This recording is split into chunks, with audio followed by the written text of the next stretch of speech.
Rigidez. Ser flexível não quer dizer perda de personalidade ou ser volúvel, mas ser acessível à compreensão das coisas e pessoas. Para melhorarmos as circunstâncias de nossa vida, precisamos transformar nossos padrões de pensamentos limitadores. Isolando-nos dentro dessas fronteiras estreitas, passamos a encarar o mundo de forma reduzida e nos condicionamos a pensar que a vida é uma fatal provação. Assim, não mais vivemos intensamente, limitando-nos apenas a sobreviver.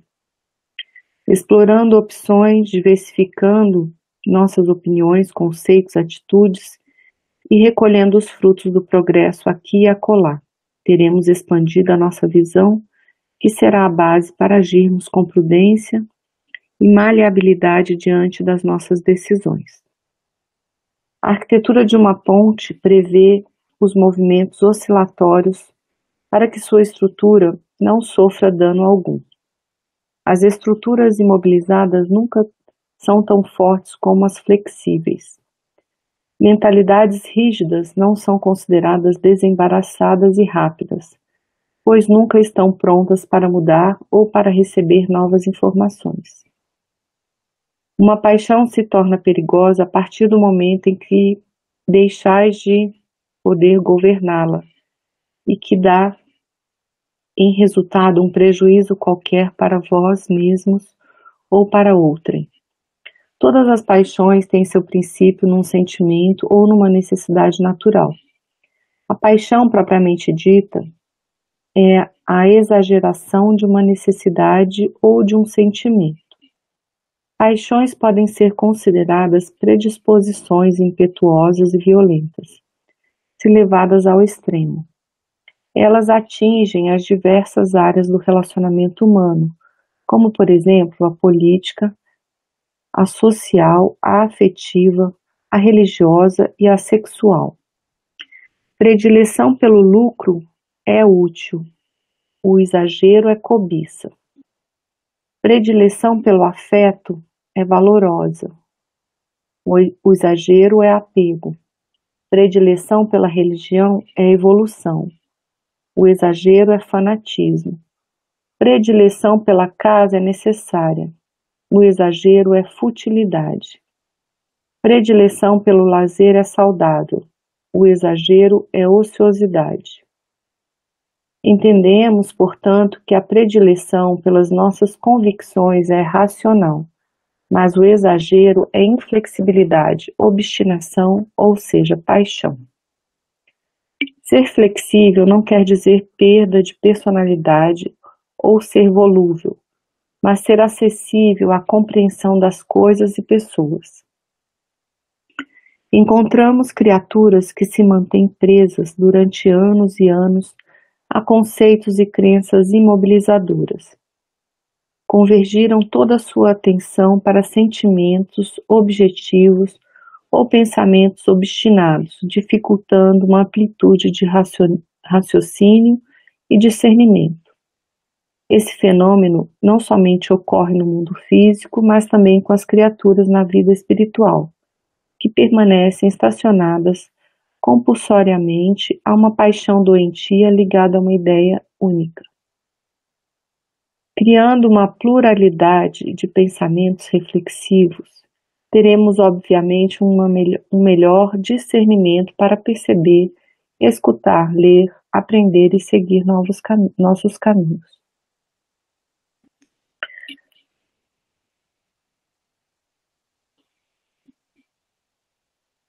Nossa saúde mental está intimamente ligada à nossa capacidade de adaptação ao meio em que vivemos. O nosso progresso intelectual se expressa por meio da habilidade psicológica de associação de ideias. Na atualidade, os estudiosos da mente acreditam que os indivíduos duros e intransigentes, por não se adaptarem à realidade das coisas, possuem uma maior predisposição para a psicose. Fogem para um universo irreal, classificado como loucura. Essa fuga é, por certo, uma forma de adaptação para que possam sobreviver no mundo social que eles relutam em aceitar. Deixar a rigidez mental é fator básico para o crescimento interior. Para aprendermos o bem viver, é preciso que abandonemos as condutas da paixão, quer dizer, das emoções exageradas. As atitudes inovadoras e consideradas inusitadas na vida dos grandes homens foram as que fizeram com que eles fossem denominados criaturas extraordinárias. Jesus Cristo, o sublime renovador das almas, é considerado a maior personalidade, sui generis, de toda a humanidade. O Mestre não somente teve procedimentos e atitudes nobres, mas também inéditos e inovadores, substituindo toda uma forma de pensar rígida, impetuosa e fanática dos homens de caráter austero e intolerante que viviam em sua época.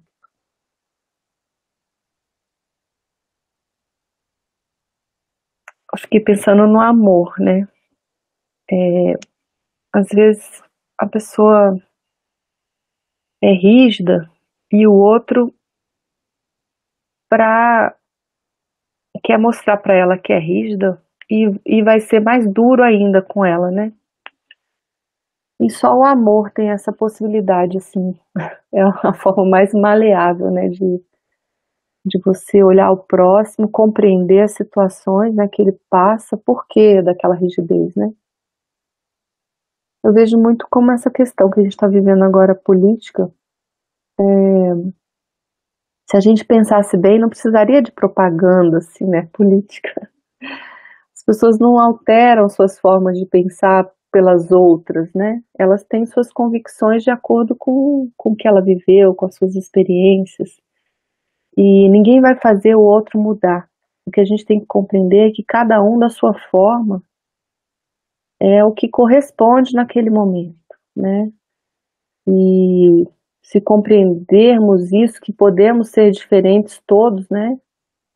Independente de quem seja o eleito, vamos dizer assim, e na paz do Cristo, nesse amor, a gente possa viver juntos, unidos, perceber que nós, como um povo, que a gente possa se respeitar e possa construir no dia a dia o melhor, porque se a gente for olhar no fundo, né, todas as pessoas querem sempre o melhor, cada um com sua forma de ver, né? Então, a minha maneira de pensar é essa, assim, de cada vez mais, eu tenho uma grande admiração, desde, assim, nova, que eu tinha, né, o pensamento mais estruturado, e com certeza ainda tem, mas que eu via pessoas que ouviam os outros e compreendiam e não questionavam. Eu falava, meu Deus, como é que não vai questionar, né? E isso é um grande aprendizado que a gente tem que ter, de não ficar julgando o outro, olhar pra gente, né? Não ficar querendo alterar os outros. Esse texto me lembra muito, mas muito, um texto que é quase igual da Peregrina, uma passagem que a Peregrina conta, que ela usa. A impressão que eu tive quando ele faz aquele jogo, né? Isso não é isso, é aquilo. É a impressão que eu tive que era igual, idêntico ao da Peregrina. E isso tudo é uma coisa que a gente tem muita dificuldade de entender, né? Que é o tão famoso caminho do meio. A gente tem uma tendência enorme de ir para um lado ou ir para o outro. A gente sempre está indo para um lado ou para o outro, ou exagera para um lado ou minimiza exageradamente para o outro. E seguir o caminho do meio, acho que é uma das coisas mais difíceis, de um dos aprendizados mais importantes e difíceis para a gente entender essa coisa, né? A Neuza falou desse momento, né, de eleição, e você vê que não existe caminho do meio. Ou é verde ou é branco, ou é vermelho ou é preto. E você não pode falar o que quiser.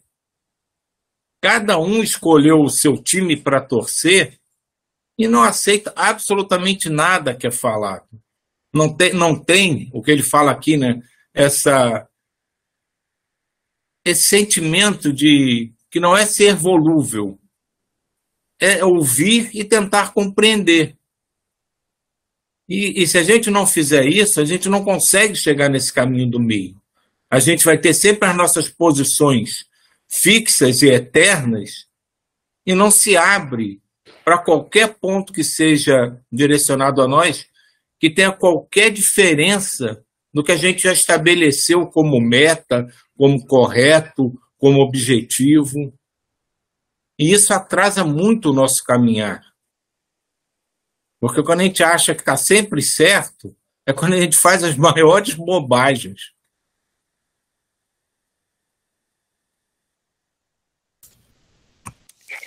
Nesse texto, eu, eu gostei muito de uma parte que ele falou da ponte, né, que a gente também tem essa metáfora do bambu, porque a ponte, ela, né, no século XX, ela passou por grandes reestruturações para conseguir, porque elas começaram a ficar cada vez maiores por causa do aço, e teve um caso que é quase que é o ponto que mais se trabalha com isso, que é um caso que aconteceu lá nos Estados Unidos, de uma ponte, que era uma ponte top que eles fizeram, e aí bateu o vento, ela começou ela era tão rígida que ela começou a vibrar e quebrou.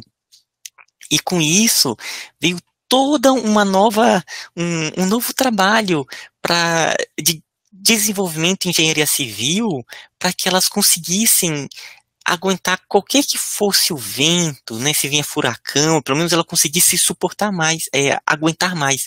No Japão, que tem muito terremoto, os prédios, eles têm uma forma totalmente diferente de ser feitas para conseguir se sustentar com um terremoto. E a gente tem que trabalhar isso também, sabe? A gente trabalhar as nossas estruturas internas para que as situações que vêm do externo, a gente consegue absorver né, e ser flexível para refletir o que é bom, o que não é bom, mantendo a serenidade interna. E a Neuza colocou um ponto que eu fiquei refletindo, gente, isso é muito interessante, que é a questão do amor. A questão do amor, ela é um caminho que é quase que uma chave mesmo para essa questão da flexibilidade. Porque quando você ama ali uma pessoa, e quando ela coloca um pensamento, alguma reflexão, você está mais aberto, você pensa, você procura sentir aquela pessoa e ver o quão você consegue se sintonizar com ela, criar novas construções junto com aquela pessoa. E eu tenho um amigo, eu só vou mais contar esse caso, que é um amigo que é um grande amigo, mas é um grande amigo mesmo, né? Algumas pessoas aqui sabem assim, só que eu já falei dele. Só que é um amigo que ele tem esquizofrenia e ele sofre muito com isso, sabe? Já foi internado em clínica psiquiátrica e tal, mas é uma pessoa que eu gosto muito mesmo, muito, é um amigo da física, a gente basicamente trilhou o caminho ali da física no mestrado, no doutorado, em vários trabalhos juntos, e é uma pessoa que eu gosto muito. E o que acontece? Ele, pelo fato de ter esquizofrenia, ele faz coisas que se uma pessoa fosse rígida nos seus padrões de amizade, falaria assim, eu deixo essa pessoa de lado e eu não vou me envolver com essa pessoa, não. Mas eu gosto tanto dele, é um amigo tão querido, que aquilo tudo ele releva e eu consigo perceber a situação, e é uma amizade muito grande, né, que já tem aí uns 25 anos de amizade. Então foi um ponto que me tocou muito, essa questão que a Neuza colocou do amor, né? Do amor, ele é uma chave que foi um clique bem bacana para mim.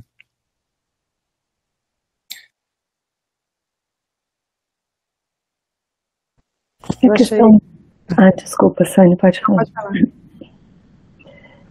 Só rapidinho, essa questão do bambu também, tem tantas histórias, né, do bambu, né, que ele dobra e assim, eu não me lembro bem de uma história de uma entre as próprias plantas, assim, né, mas contava do bambu. E nos trabalhos que a gente faz da educação sistêmica, tem uma referência que a gente fala de ser um bambu oco. O oco é justamente de estar aberto, né, ao divino, à possibilidade, a esse amor, né, essa compreensão.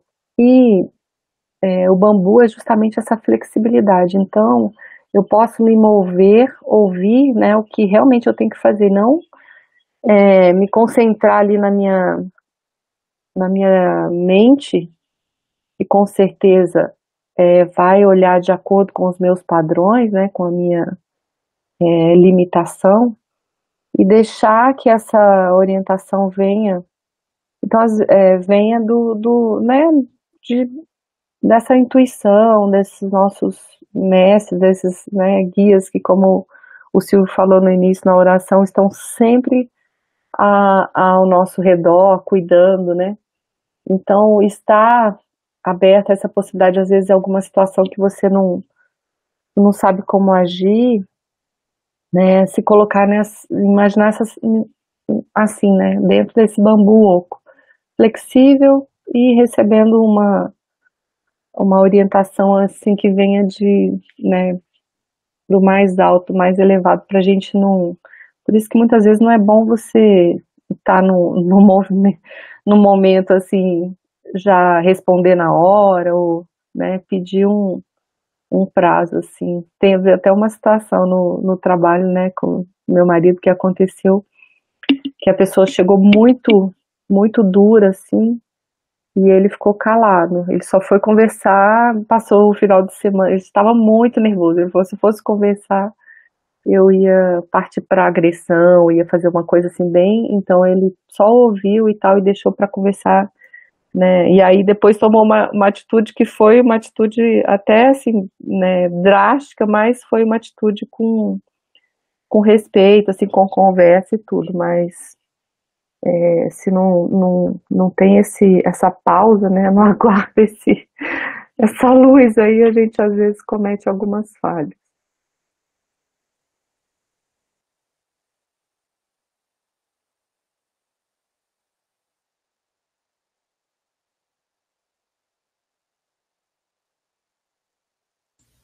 Sani, você tá Oi, falando? não, era basicamente sobre essa flexibilidade mesmo do bambu. E uma coisa que também achei interessante, quando ele fala, quando você está rígido em determinados pensamentos, tudo que você está rígido ali, rígido com a casa, você tem isso. Se você é rígido em determinados sentimentos, você se desvirtua daquilo ali, do sentimento mais puro, para ir para um caminho que não é o caminho legal. É tudo que já foi dito mesmo, é o caminho do meio, é você estar flexível para você não cair, não quebrar, né? E era basicamente isso. E a Nilza terminou muito bem falando aí do bambu. Era isso. O que eu acho interessante dessa flexibilidade é que o bambu, por exemplo, apesar dele ser oco, dele ser aparentemente frágil por ser flexível, ele é uma estrutura extremamente forte e extremamente resistente. Então, a flexibilidade em si não faz você fraco, e sim pode te tornar ainda mais forte do que qualquer um possa imaginar, né? Daí vem toda a ideia do judô, né? Que é a arte marcial milenar do Japão, que ele se baseia exatamente nisso, que é uma luta, né? É uma forma de embate, mas que ele não usa a força pura, ele usa a força do oponente, né? Então, ele usa a metáfora do bambu. Ele se curva para usar a força do oponente ao seu favor. E assim ele vence a batalha. Exatamente. O Aikido. Todas essas artes marciais orientais, elas têm basicamente esse princípio. Não é a força pura.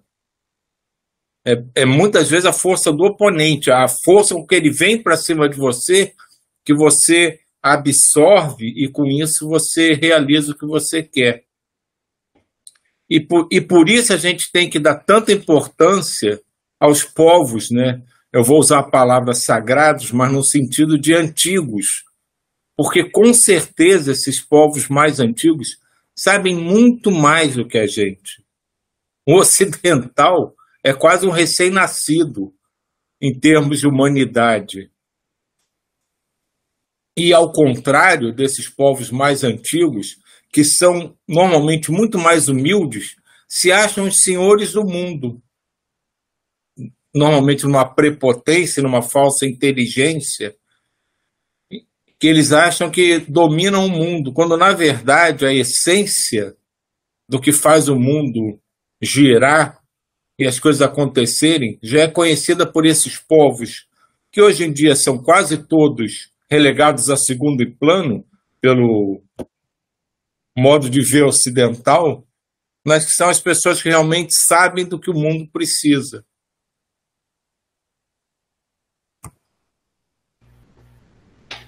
Eu acho que até eles mesmos, os orientais, esses povos que você está falando, não só os orientais, né?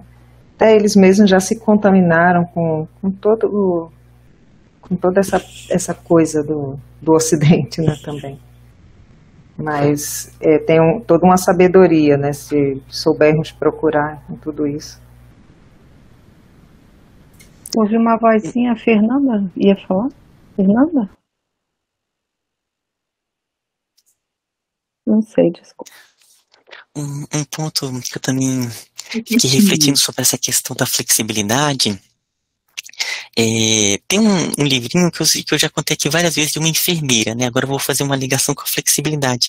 Uma enfermeira desencarnada, muito jovem, que vai trabalhar no mundo maior. E aí ela vai fazer uma visita numa cidade espiritual superior, em planos mais acima. E um ponto que ela percebe é que lá tudo, por estar já em planos mais mentais, é tudo flexível, é tudo mais moldável, né? Tal como o cérebro ele vai se reestruturando, nesses locais também. Então, tudo ali é flexível, mas ao mesmo tempo, não é que as pessoas perdem a sua individualidade, sabe? Então ela tem que ter muita firmeza até para estar nessa flexibilidade, conseguindo se ficar de uma maneira harmônica naquele meio. Então é uma metáfora bem interessante, do mesmo ponto que é flexível, mas está em harmonia com o seu meio, sabe? Sem perder a individualidade. E ela teve muita dificuldade, porque o pensamento dela, né, os padrões, por ser muito barulho, acabava repercutindo lá, né? Então, aquele ambiente, ele traz um pouco essa flexibilidade, né, que tudo vai se reestruturando de maneira muito simples, mas sem perder a sua individualidade, né? É isso.